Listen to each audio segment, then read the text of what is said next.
Good evening, ladies and gentlemen, and members of the SOC. My name is George Richmond, and I'd like to start by saying how proud and how honoured I am to be receiving this year's Historical Shot Award for the handheld shot on Children of Men. I'd also like to say how amazing it is that the SOC holds this event every year and gives these awards and prizes to our peers who are doing such great work all around the world. I first met Chivo when he was interviewing for Children of Men. I remember having seen Sleepy Hollow that I think I wanted to work with Chivo more than any other DP on the planet. He told me about all of the handheld. He told me about the continuous shots. And it was this handheld shot that definitely got me most excited and most nervous at the same time. I remember talking with my brother Chunky, who's been my long-suffering focus puller for many years, since I started operating actually, and spoke with him about how we were going to get this camera as light and as maneuverable as possible so that we could have a lens height from the knees to the shoulder. I think the first solution we had was to get rid of the eyepiece altogether and use a small monitor so that my peripheral vision could be active and I could see everything around me while still focusing on the image.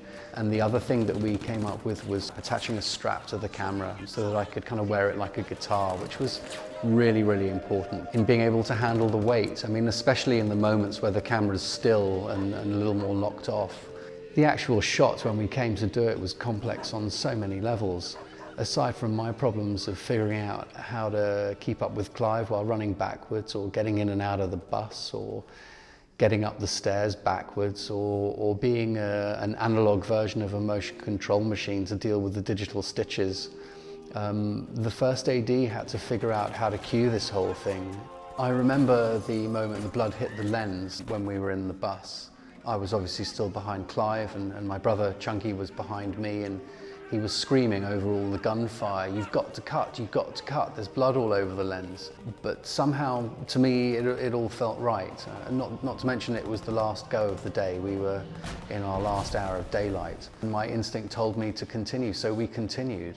And it's one of those moments in the shot that seemed to get a lot of attention. It's one of those moments that sort of added to the realism and the grittiness and the journalistic feel that we were trying to achieve with the shot. The shot itself is a testament to the brilliance of Alfonso Cuarón. He and Chivo really, really inspired me. The blocking, the pacing, the action in this shot was, carefully worked out by Alfonso. And as all camera operators know, it's a real pleasure to operate shots that are this well choreographed. It's very, very rare, and it's a really, really enjoyable thing for us to do. Although when it actually came down to the shooting of the shot, it was still just Clive and I left alone to deal with the dance between us. Clive was absolutely amazing. All of the looks and the pauses and the private cues he gave me throughout the shot were incredibly important for me to be ready for the next step and to be ready to always go with him at the right time. He's just very, very understanding and knowing of what I need and what others around him need to get through the shot. The work I did on Children of Men has definitely changed my career, and it's opened doors for me, which I'm incredibly thankful for. And to be recognised by the SOC in this way is just a great feeling, and it makes me very, very proud. One of the things that's most wonderful is that these awards are voted on by our peers, and being respected and being honoured by your peers is a wonderful feeling and really what the job is all about. So I'd really like to take this opportunity to thank the SOC and its membership for this really prestigious award. I will cherish it, and I just really want to thank you very, very much and hope you guys have a great evening. Thank you.